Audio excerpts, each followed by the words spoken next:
Jayo Radha Madhava Kunja Bihari.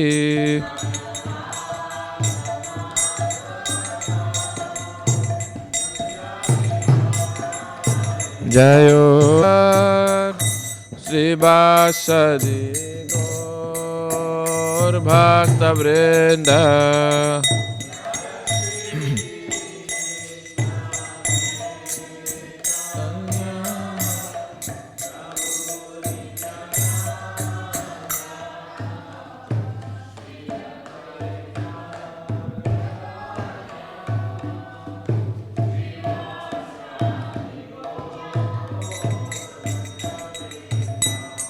Hare Krishna, Hare Krishna, Krishna Krishna, Hare Hare, Hare Rama, Hare Rama, Rama Rama, Hare Hare, Hare Krishna.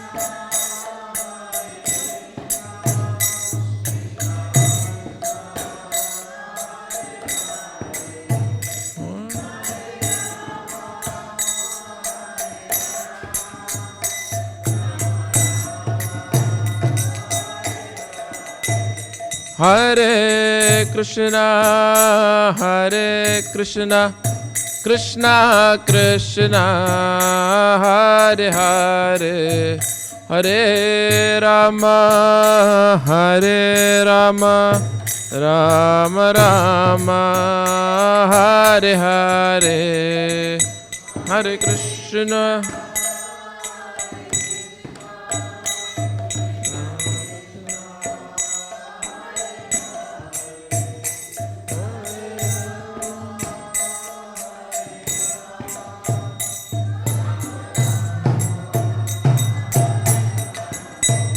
Hare Krishna, Hare Krishna, Krishna Krishna, Hare Hare, Hare Rama, Hare Rama, Rama Rama, Hare Hare, Hare Krishna, Hare Krishna, Krishna Krishna, Hare Hare, Hare Rama.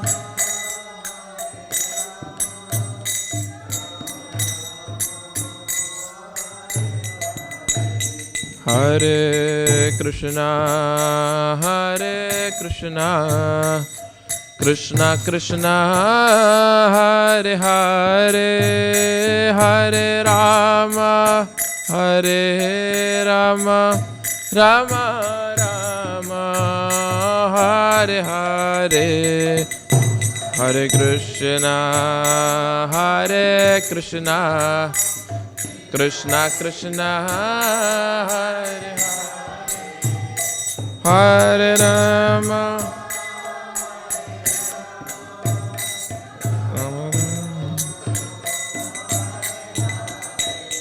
Hare Krishna, Hare Krishna, Krishna Krishna, Hare Hare, Hare Rama, Hare Rama, Rama Rama, Hare Hare.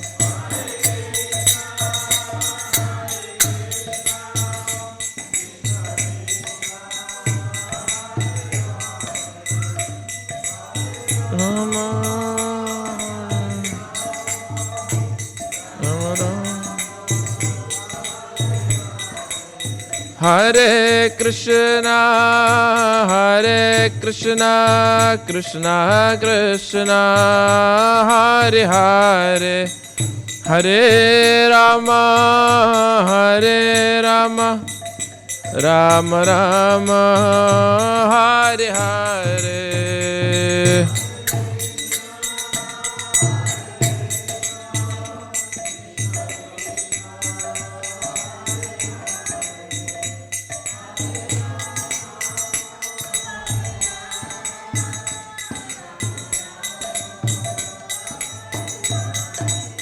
Jai Jai Prabhupada, Prabhupada, Prabhupada, Jai Jai Prabhupada.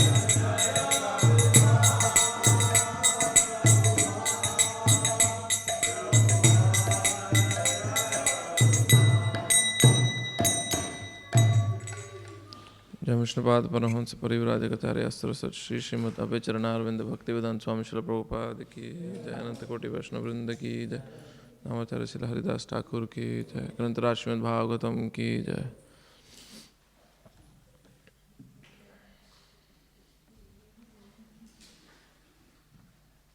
ओम नमो भगवते वासुदेवाय, ओम नमो भगवते वासुदेवाय, ओम नमो भगवते वासुदेवाय। Reading from Canto 4, Chapter 24, verse 56.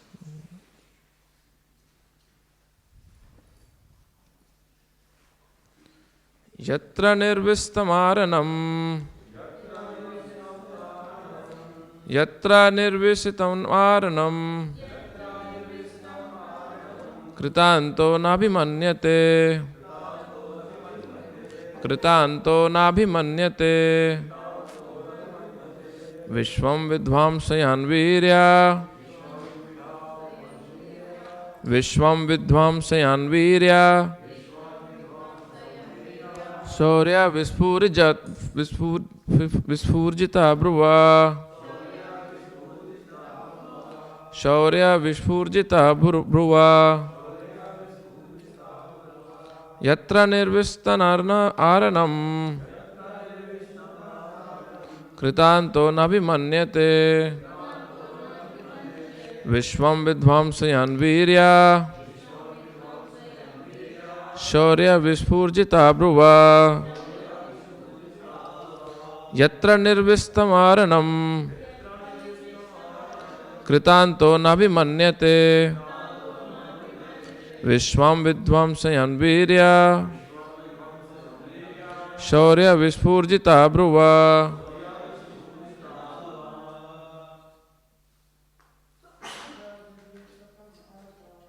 Yatra nirvistamaranam.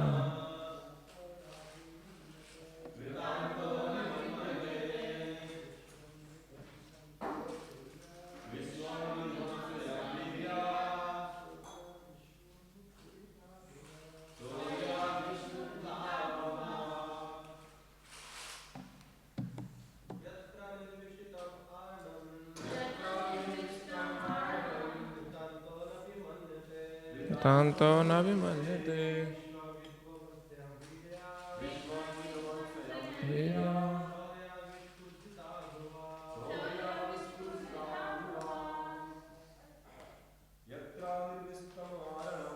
Yatra nirvistamaranam. Thank you. Vishvam vidvamsam virya, Shaurya vispurjita bhruva,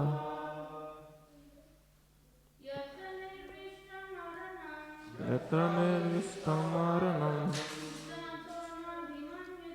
Kritanto nabhimanyate, Vishvam vidvamsayan virya, Shaurya vispurjita bhruva, Yatra nirvistamaranam, Kritanto nabhimanyate,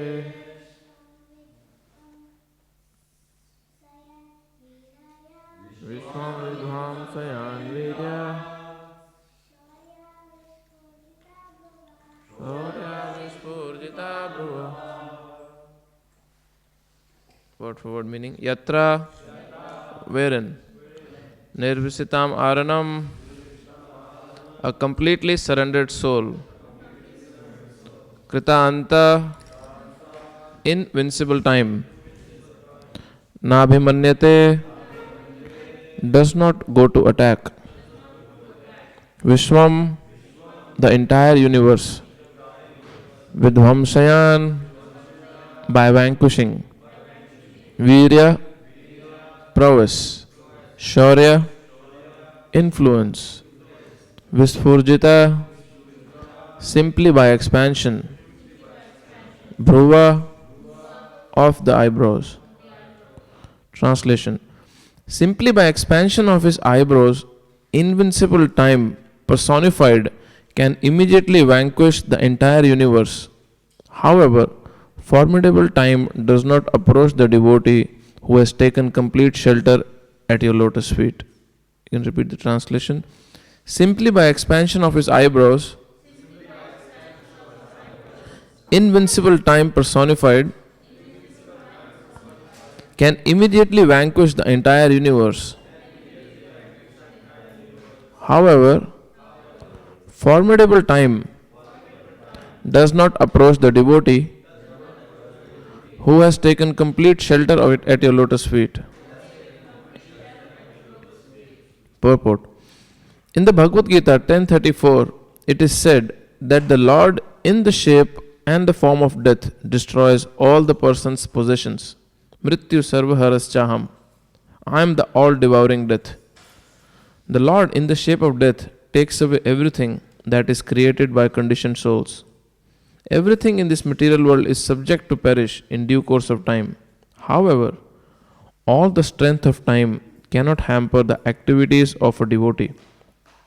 For a devotee takes complete shelter under the lotus feet of the Lord. For this reason only is a devotee free from formidable time. All the activities of karmis and jnanis which have no touch of devotional service are spoiled in due course of time. The material success of karmis is destined to be destroyed. Similarly, the impersonal realization attained by the jnani is also destroyed in course of time. Aruya krishena padam padam tatha patanti adhonadrita yushmadhangraya. Bhagavatam 10:232. To say nothing of karmis, the jnanis undergo severe austerities to attain the impersonal Brahmajyoti. But because they do not find the lotus feet of the Lord, they fall down again into this material existence. Unless one is fully situated in unalloyed devotional service, there is no guarantee of liberation. Even if one is elevated to the heavenly planets or to the impersonal Brahman effulgence, a devotee's achievement, however, is never lost by the influence of time.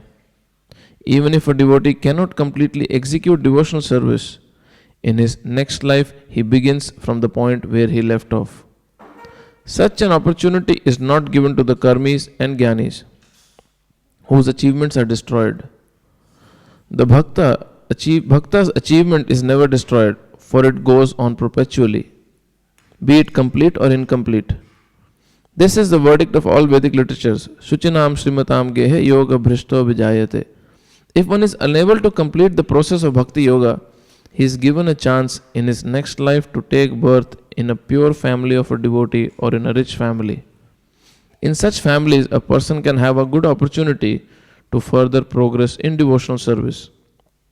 When Yamaraj, the superintendent of death, was instructing his assistants, he told them not to approach the devotees. The devotees should be offered respect, he said, but do not go near them. Thus the devotee of the Lord are not under the jurisdiction of Yamaraj. Yamaraj is a representative of Supreme Personality of Godhead, and he controls the death of every living entity. Yet he has nothing to do with the devotees. Simply by blinking his eyes, time personified can destroy the entire cosmic manifestation, but he has nothing to do with the devotee. In other words, devotional service which is rendered by a devotee in this lifetime can never be destroyed by time. Such spiritual assets remains unchanged, being beyond the influence of time. Om Jnanatimirandasya Jnananjana Shalakaya Chakshurunmilitam Yena Tasmai Shri Guruve Namaha Shri Chaitanya Manobhishtam Sthapitam Yena Bhutale Swayam Rupa Kadamayam Dadati Swapadantikam. He Krishna Karuna Sindhu Deenabandhu Jagatpate Gopesha Gopika Kanta Radha Kanta Namastute Tapta Kanchana Gaurangi Radhe Vrindavaneshwari Vrishabhanusute Devi Pranamami Hari Priye Panchakalpatarubhyascha Kripa Sindhubheva Patitanam Pavanebhyo Vaishnavebhyo Namo Namaha. Jai Shri Krishna Chaitanya Prabhu Nityananda Shri Advaita Gadadhar Srivasadi Gaura Bhakta Vrinda. Hare Krishna Krishna Krishna Hare Hare Hare Rama Rama Rama Hare Hare. Namo Vishnupadaya Krishna Prasthaya Bhutale Śrīmad Bhaktivedanta Swami Niti Namine Namaste Saraswate Deve Gauravani Pracharine Nirvishesha Sunnevadi Paschata Deshatarine. Hare Krishna. Continuing with the instructions of Lord Shiva, few more verses to go, quite a few. But these are very nice instructions. Especially today's verse is a bit of a, can be a bit of an eye opener for someone who may not take spiritual life very seriously. So while preparing, I was thinking for myself, it's time to get a little bit more serious than what I pretend to be or act to be. So seeking all your blessings to actually put something in practice what I've prepared. It's easy to speak, but very hard to practice. But with blessings of devotees, it's possible. So we see in this verse how the power of time is explained. The power of time is explained, which is the power of death is also explained. The fear which accompanies death is also coming forth from the purport. And how to counteract or how to go beyond that fear or how to go beyond the effect of time is also very nicely explained just in one line by Lord Shiva. So we see in the purport, Srila Prabhupada has mentioned a verse from Bhagavad Gita 10th chapter verse 34 where Krishna is describing that Mrityu Sarva Haraschaham, that I am death personified who takes away everything. Actually, he destroys all the possessions of every living entity. So that brings us to a question that, so when many times in Bhagavatam or in many of the verses we see, even in this verse it's saying that the time or death cannot touch devotee or destroy devotees or cannot harm the devotees. What does that actually mean? What is it actually talking about? So the purport hints quite a bit on that also. So when we say, now if you see a devotee's possession is also gone, his body is gone, his wealth is gone, relation, family, everything is gone, is destroyed. Whereas someone who is not a devotee, the same, all the possessions are also destroyed. But what is not destroyed for a devotee is something on which time doesn't have influence. So time doesn't have influence on something which is completely for a devotee in relationship to the Supreme Lord. That's his devotional credit. So in the purport, if you see,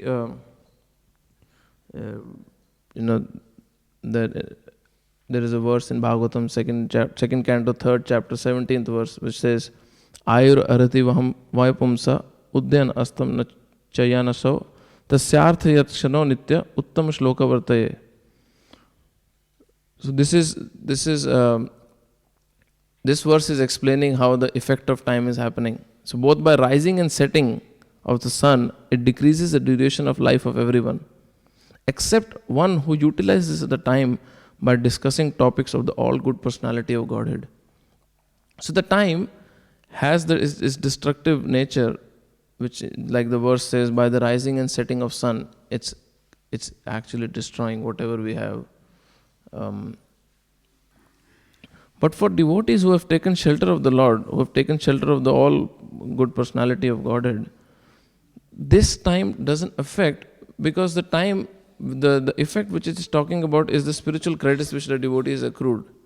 Whereas in purport, Prabhupada gives the example of if a devotee has made a certain progress, spiritual progress in one's life, then the next life begins from wherever the person has left. So he's quoting a verse about Shuchinam Shrimatam Gehe. So if a devotee has done a little bit spiritual progress in his journey, then the next life is given an opportunity either to take birth in a family of a devotee or in a rich family. Of course, now rich families can be more. It can be more hard to practice spiritual life when you're in rich families. But here is talking about those aristocratic families where the culture was still there and the facilities are there, where the person doesn't have to work hard to just maintain one's livelihood, and from very beginning, spiritual life becomes easier. So, if you see this verse which we quoted from Bhagavatam, which is talking about how by setting and rising of sun, the time is destroying the practically everything what we have. This particular verse indicates another very interesting thing, where it says that that this it's not reducing the duration of life of someone who even shana, even for a moment, comes in association about discussing the topics of the Supreme Personality of Godhead. So actually, when I was reading this verse, it made some sense also that how and why Srila Prabhupada is encouraging book distribution also. Because when we are on the street, or if you're talking to someone and you speak to them about Krishna, or you give them a book and they open and read even one verse or one page or a word or whatever, a line, because they come in contact with this message of Supreme Lord, for a moment, this takes effect, basically, because that person is not in contact, at least for that moment, is not under the jurisdiction of the effect of time. So, going further in the verse, in the purport, Srila Prabhupada is again talking about how the Jnanis and the Karmis, who are practically under the grip of time, their effects are getting destroyed. In one of the purports I was reading, Srila Prabhupada was saying that only for a devotee, only for a bhakta, actually it was a room conversation, I think, only for a devotee, any practice what he does, only for a devotee, that practice, the credits which he accrues from that practice is granted to him for next life to continue from. Rest all, he said, literally he said, rest everyone, their credits are destroyed, they have to start again. So, which is a very big statement if you see. He was talking about karmis and jnanis, their all credits are just completely destroyed. You know, that like yesterday Nand Mandir Prabhu was quoting the verse, what is that? Bhukti mukti siddhi kami sakale ashanta Krishna bhakta nishkam yata eva shanta. So someone who is a karmi, or person who is interested in just bhukti or sense enjoyment, mukti, someone who is interested in just mere liberation, or someone who is interested in siddhis, just yogic perfections, they are all disturbed, they are ashanta. Whereas a devotee, because he is not interested in any material desires, he is shanta. So I was thinking, just recently we had, and that verse is so amazing, that recently we had, there was some cricket matches happening where India was about to reach the finals and they lost in semi-finals, something happened. I was reading the news that 2 people died towards the end of the match, where India was about to win and they lost the match. 2 people died, heart fail. It's amazing how it happens.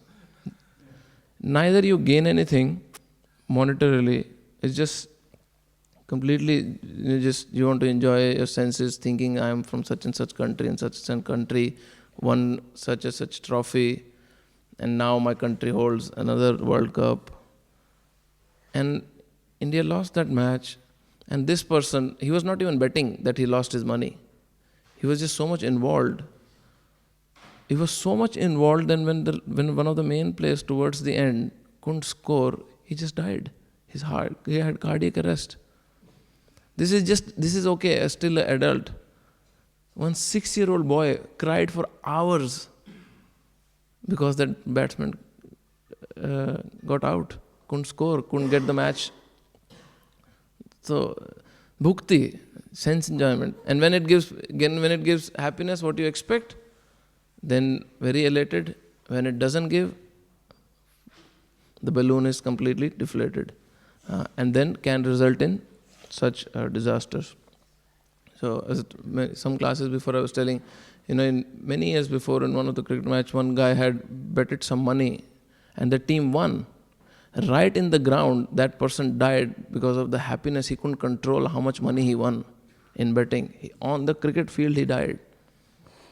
So, this is reality. So, and you see, persons who are after liberation, that Prabhupada quotes a couple of lines from the verse, but the verse itself is so nice. Then from 10th canto, 2nd chapter, verse 32. Actually, these are the prayers of the demigods with the appearance of the Lord, where Lord Brahma and the demigods are actually praying to the Lord, telling what is the position of devotees and non-devotees. And he says, what happens to the non-devotee? So the demigods and Lord Brahma, they're praying together. This is the verse. Yanne arvinda aksha vimukta maninas tvayasta bhavad avisuddha buddhe aruhya krichrena param padam tata patanti adonarita yushmad angraya. So they say that, O lotus-eyed Lord, all the non-devotees who accept severe austerities and penances to achieve the highest position may think themselves liberated. Their intelligence is impure. They fall down from their position of imagined superiority because they have no regard for your lotus feet. So people, they are spiritualists who are practicing or who claim to be practicing whatever process they follow to attain liberation. Lord Brahma is saying, Vimukta Maninas, they may think that they are liberated, but actually they are not. Why? Because they have no regard for your lotus feet. So we've heard Srila Prabhupada also speaking that even if those who do not act as devotees, as we as bhaktas are acting, and they want to follow a path which is just taking them towards liberation, they still cannot achieve liberation if they have practice. They need to have at least some devotion for the Supreme Lord. Where, when this is almost 14, 15 years before, we would visit one person. He would claim himself to be Guru. He had many followers actually, many thousands of followers. My brother once went also to one of his yearly assembly, and he had like thousands of followers coming and visiting him. He was a acupuncture doctor also. So, claiming himself to be a great personality, and he had his posters throughout the city, at least in our whole area. There were many posters he had. So, he was trying to enter people's life through medicine, through treating them, and becoming popular. So he was telling, his clinic was on level 1. I also went at least 5-6 times for treatment. Free treatment it was. He would charge minimal for the medicines. And on the ground floor he had a temple. And on the ground floor the temple he had would have thick black glass. No one can see through. Barely you can see through. So one time I was there with my mother. My auntie was there with my mother and my auntie. They were trying to see inside. And he noticed that they're interested in what's inside. So he took them inside. He had a whole temple inside. So there was a whole temple. There were deities of Durga, Krishna, Ram. Like it was a big place. He had many deities. So my mother was very much attached to Durga Devi's worship. She said, "Oh, I also worship Durga Devi. I also do this, that, all that." She started telling. Then he said, "Oh, Durga, what can she do? I only dress her every day. She can't even dress herself every day. It's me who dresses her. What can she do?" Literally he said that. And So, and then we went up and he gave us his card. I told this before also. He gave his card, which had, it was Vishnu Arati. Vishnu Arati was there. Brahma, Shiva, Tum, Dhyave, Dharada, Jai, Vishnu, Deva, something was there. But instead of Vishnu was his name. So that's the mindset or approach he had.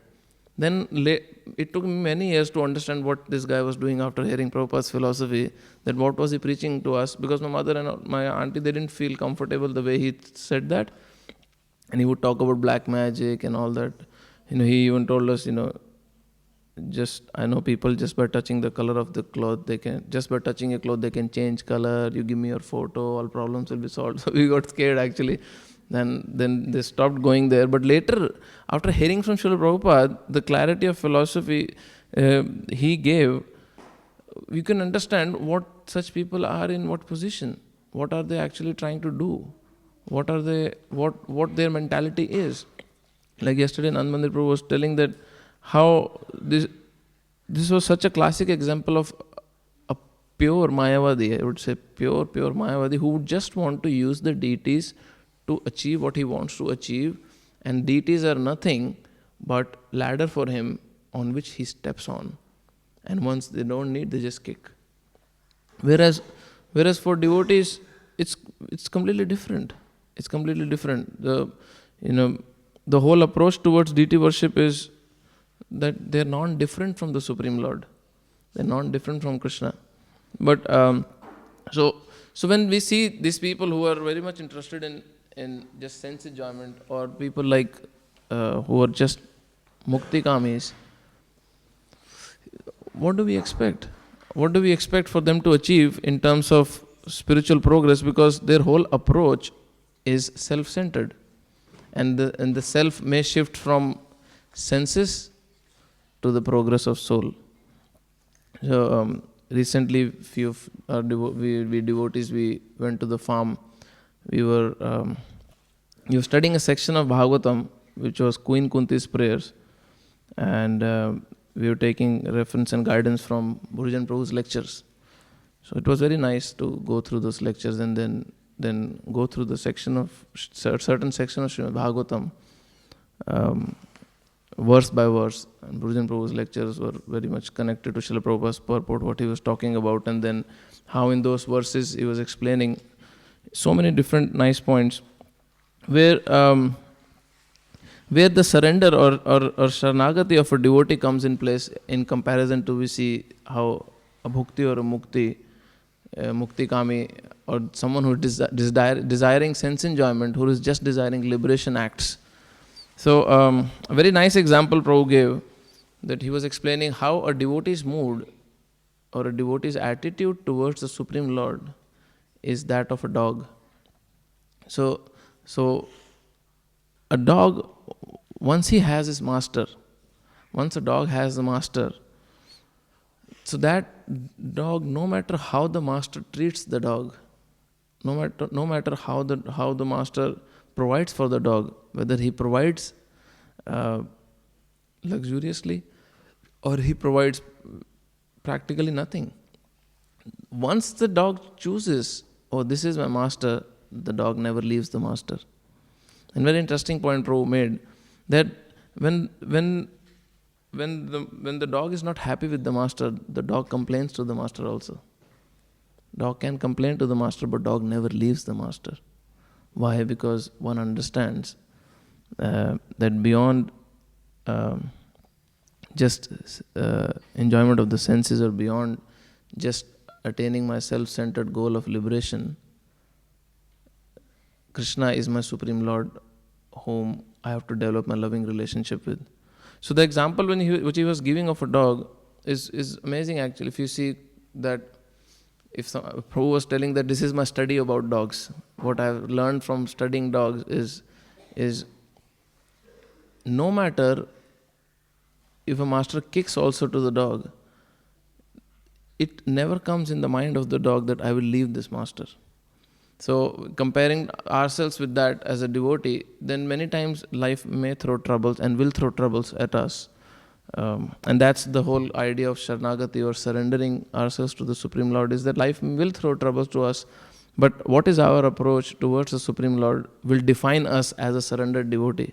Because the verse which is talking about how the time has no effect, or death has no effect on a devotee who has taken shelter of the Supreme Lord, means this, that no matter what, his relationship with the Supreme Lord is not hampered.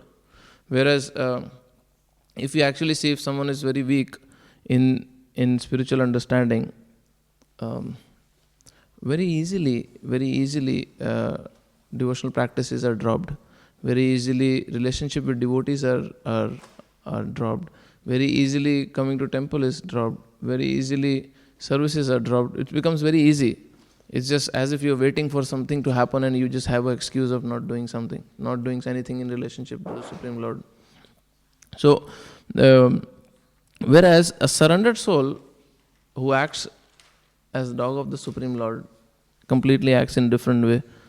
So there is a nice verse in Bhagavatam 5th canto 14th chapter verse 33, which says, in this material world, when the conditioned soul forgets his relationship with the Supreme Personality of Godhead and does not care for Krishna consciousness, he simply engages in different types of mischievous and sinful activities. He is then subjected to the threefold miseries, and out of fear of elephant of death, he falls into the darkness found in a mountain cave. So,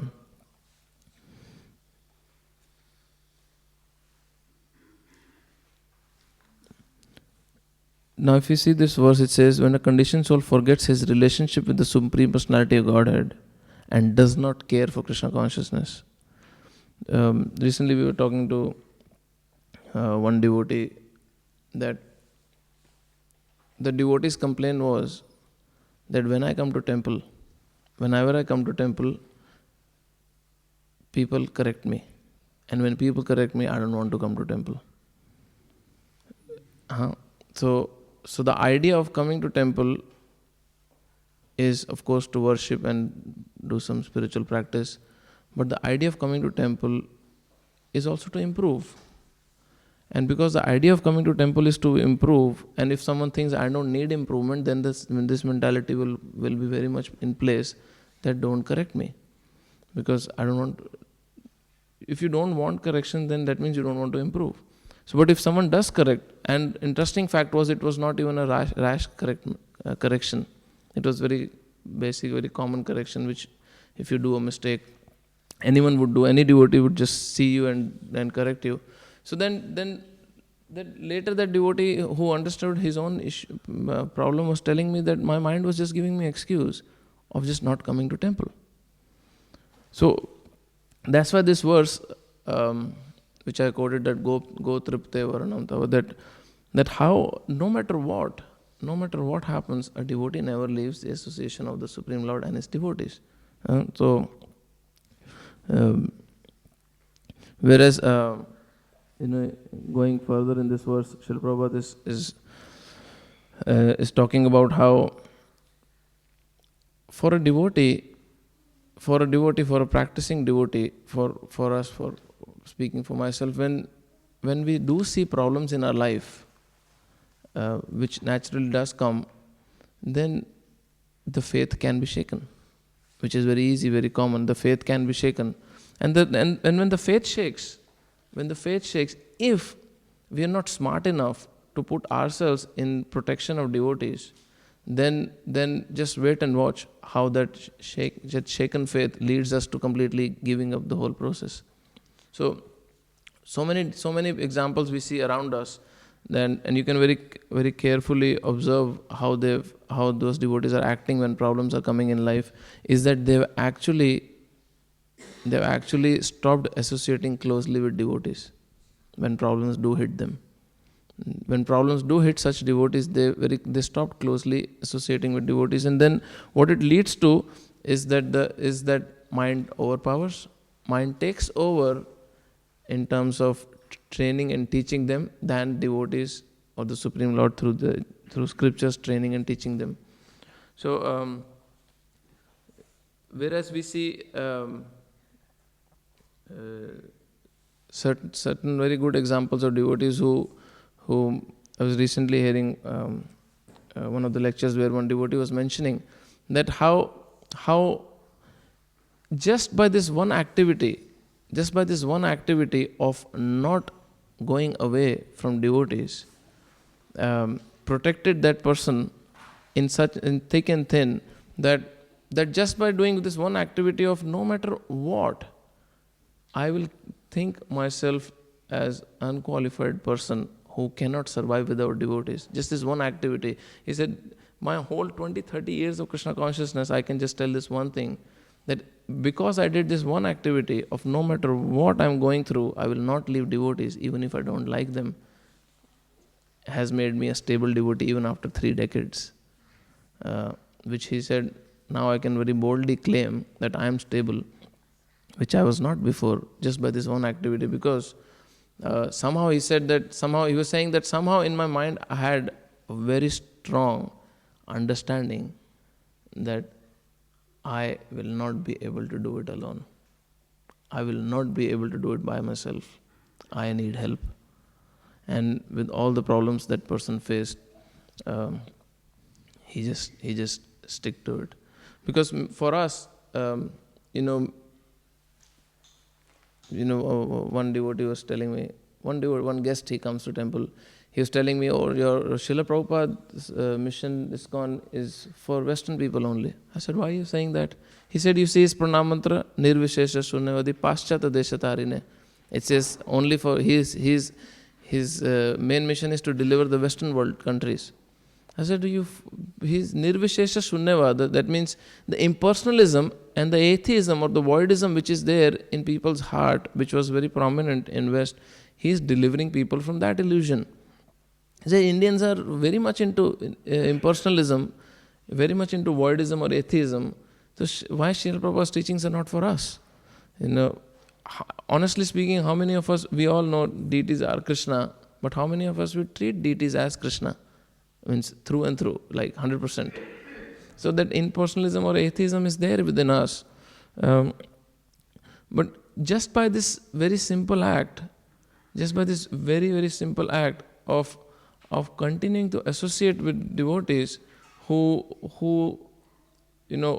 devotion is just so contagious. Recently so many festivals went by, and waiting for the festival we get enthusiastic or that we'll try and do some seva in the festivals, and becoming very excited we go and attempt to do some seva. But when you see devotees that from last 3 days they have done 40-50 hours of seva, what happens? It has such an effect on you that you tired, no tired, doesn't matter, you want to push yourself. There are devotees who actually hardly slept on Janmashtami days and before or after that. They hardly slept. And just seeing or just being with them, you're forced to see that whom are they doing for? Radha Vallabh. No one has, most of us have not seen Krishna, but we have seen Radha Vallabh. And if this is just marble, metal or wood for them, how can they do it? So that rubs on, that desire rubs on us.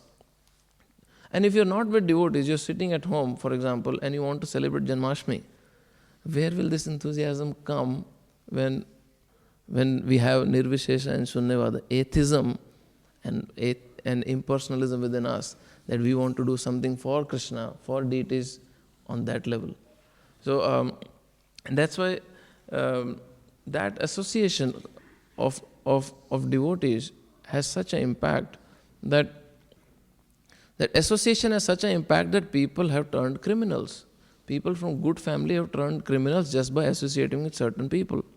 People who are practically very well-behaving citizens have created havoc in society just by association.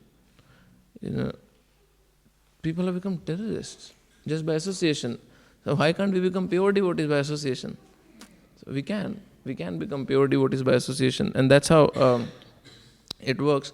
I'll finish with one of the stories which Gurujan Prabhu was mentioning in those lectures.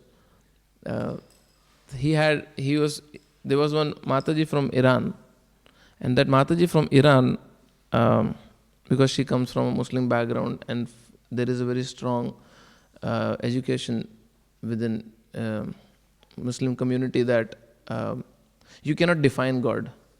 You cannot define God. You cannot make a picture. You cannot draw him. You cannot describe him. So what to speak of having deities and decorating them is just it's a waste of time. So that's how they think. One time I had a very nice picture of Jesus Christ with me. It was a laminated picture. I kept it safe with me.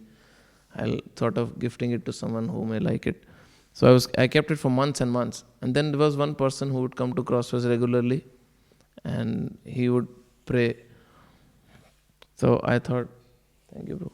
I thought he's practicing Christianity. So I thought he's such a nice person. Every time he's very grateful for prasadam, the way he talks to us. Every time before eating, he's praying. So one time I told him, I have a gift for you. And I gave him the picture. He said, oh, we don't follow all this. I said, oh, but you're not Christian. He said, no, I'm Muslim. I never knew that. So I gave him the picture, and he said, no, pictures and all, you can't describe God. Then he started, he was still very nice. He still comes to Crossroads. He's a very nice person. And then started studying more of it. So the idea is that you are not qualified to describe how God looks. So any picture, any form, any painting is nothing but pure illusion.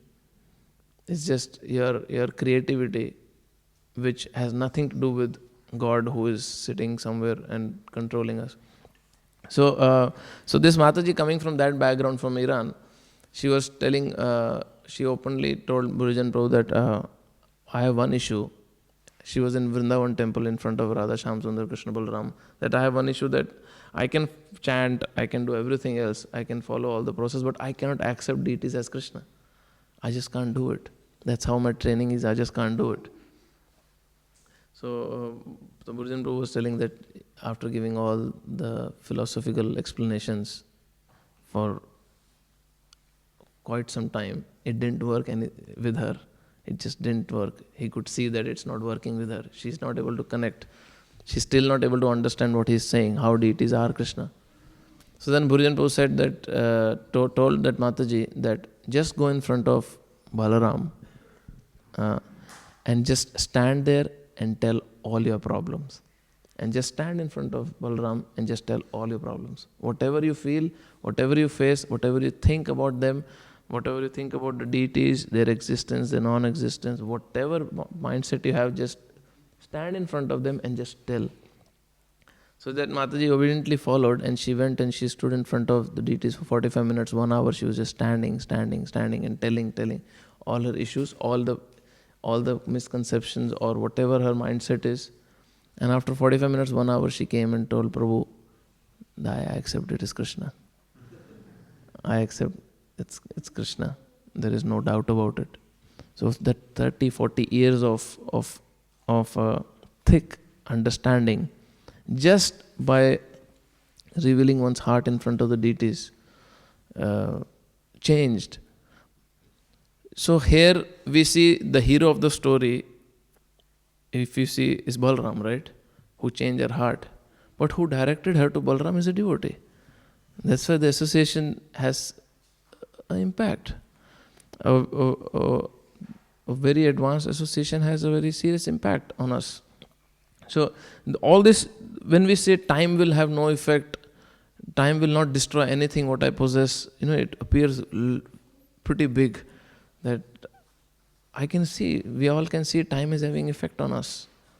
But what is actually talking about is a very superior subject matter, which is the spiritual assets we have. Prabhupada says in the purport, the spiritual asset which devotee has accrued. But that spiritual asset, how do we access that? How do we understand all this? Is through devotees. So, and if someone reads this verse, Simply by expansion of his eyebrows, invincible time personified can immediately vanquish the entire universe. However, formidable time does not approach the devotee who has taken shelter of the lotus feet of Lord. If Prabhupada's purport is not there, there is no way we will understand in this context what Srila Prabhupada is explaining. First of all, invincible time having eyebrows. So, it's very difficult actually if you see. And that's why if you practically speak to anyone practicing spirituality, anyone outside practicing spirituality, we really feel, why don't they have Prabhupada in their life? Why not Prabhupada is there in their life? Because such clarity is there in explanation. So I would just stop there and see if there is any questions or comments. Waiting for it. Yes. Like in the 8th canto, I read that Brahma, before the turning of the milk ocean, when the demons attacked the demigods went to Brahman, Brahman took them to Lord Vishnu. So I read that Lord Brahma prayed even though he had not seen.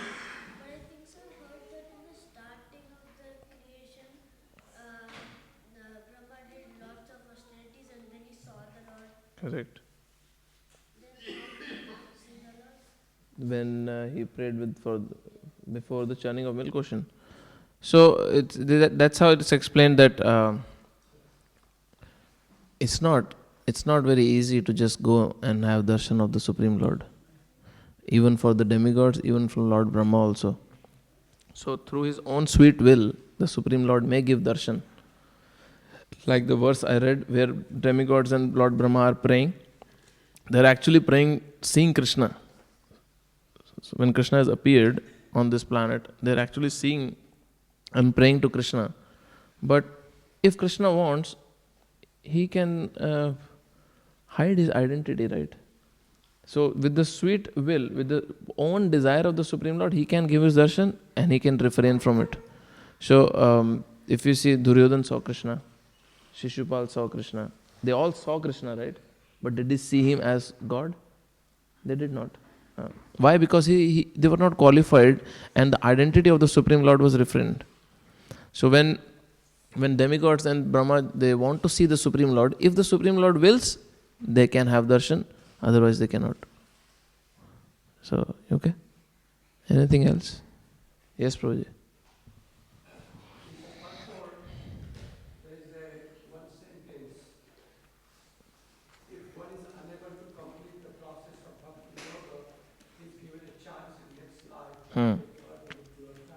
Yes. So my question is, what if this complete the process of bhakti yoga? We can complete our 16 rounds, we can complete the service of in the temple. What is the stage or what is that we know that we have completed the bhakti yoga process? So the question is, in the purport there is one statement where it says if one is unable to complete the process of bhakti yoga, one is given chance in next life as a devotee or in a rich family. So Prabhu's question is that what it means to complete the process of bhakti yoga. Is it to just complete your rounds and your daily practices, or what does it actually it means to complete the process of bhakti yoga? So in my little understanding, the completion of process of bhakti yoga is that when one has no shelter other than the Supreme Lord. So when a devotee comes to a stage where his only and only 100% shelter is Supreme Lord, that's completion of Bhakti Yoga. And that's not completion. That's further expansion of Bhakti Yoga, because you can never complete your devotion to the Supreme Lord because it's ever expanding. But what you can complete is your attachment. You can have a complete detachment to your attachment to this material world by developing complete attachment to the Supreme Lord. So once that happens, then at least for this, from the point of view of coming again to this material world, that much development of Bhakti Yoga is done. That literally means, again I'll repeat, there is no other shelter than the Supreme Lord. There is no other shelter than the Supreme Lord. So one point came to my mind from that same retreat we had. We were just studying that Queen Kunti's prayers. So Prabhu made a point that many times we try and practice and put some process in practice in our life, and then suppose we decide, okay, today I'll do this much chanting, I'll try to be very attentive in chanting today, and we fail, and we will fail. And then we try again, and then we fail. And when we try, every day I'll read 2 hours, or I'll try and understand the subject matter of Bhagavad Gita or Bhagavatam, and then we fail. And then we try something else and we fail, we try and we fail. And after failing so many times, we come to a conclusion, or we come to a state of consciousness which is called humility. That we come to the state of consciousness which makes us very humble, that we take even more shelter of the Supreme Lord, that without you I just cannot do it. So this is, even to practice spirituality, we take Krishna's shelter. Then of course, to give up this material attachment, we need Krishna's shelter desperately. So that's my understanding of completing Bhakti Yoga. You know more than me anyways. Yes, Prabhuji. You reached here.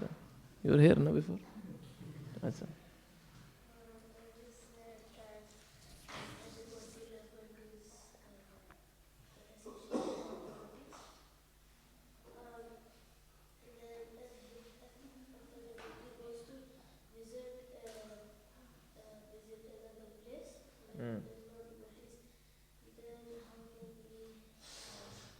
Associate with devotee. So the question is, we were discussing in class that a devotee, if he is smart, he should never leave the association of devotees. So what should a devotee do when he is traveling to another place and there is no devotees around? So how should he associate? So first of all, the meaning of association is not sitting together and hitting elbows to each other. That's not just association. Association is more, little bit more deeper. Association literally means that someone else's devotion, some other devotee's faith, and some other devotee's surrender to Krishna inspires me to surrender more to Krishna. So that's association. For example, suppose another kid learns another mridanga bead, and you are his friend. So naturally, because you're watching him playing nicer than you, or some other bead which is better, you also would like to play that bead also. You would also like to try out. At least you will give a very sincere attempt to also learn that bead. But if so by that simple understanding is that, so when we are saying we need association of devotees, we are really talking about keeping ourselves in protection of devotees. That can be either through hearing regularly. You can go to a far place, but you can hear lectures. You have Prabhupada's books. You will not go alone, you will go with your mother. She is a devotee. So you are not alone anyways. When you are grown up and you go alone, then wherever you are, just try and, there are devotees who travel to different parts of Australia for job. They're like missing Melbourne association. But at least once a week they can go to a temple. So many ways to associate with devotees. That's why association is not physical association, where you're holding hands and hand with hand each other with your friend. But it's much more than that. Yes, sir. You plan and ask question? No, okay.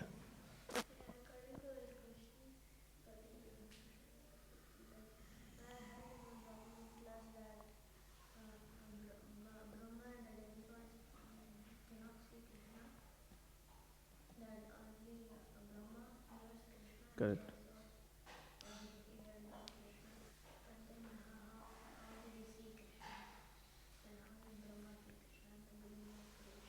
So that's why I said, so the question is, we were discussing how Brahma and demigods cannot see Krishna. Brahma gets the message of the Supreme Lord in his heart. Then how in the beginning of creation Brahma saw Krishna?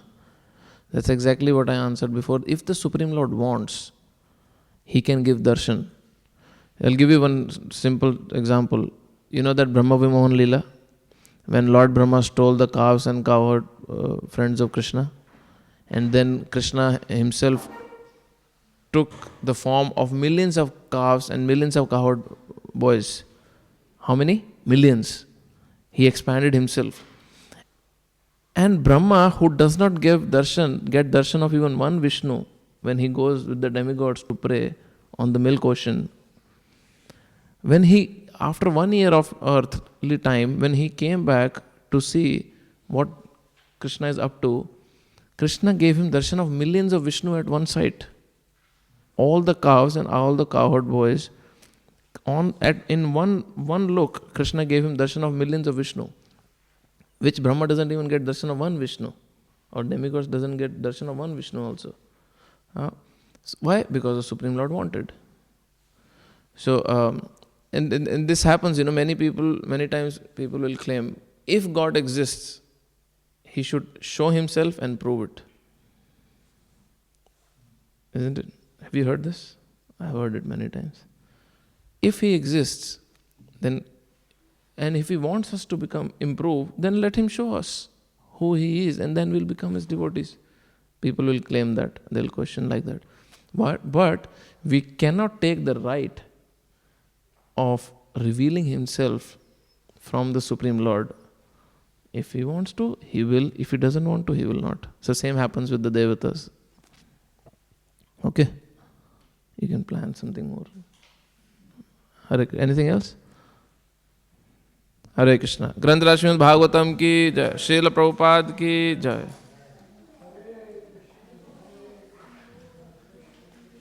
Oh, bhai, preparation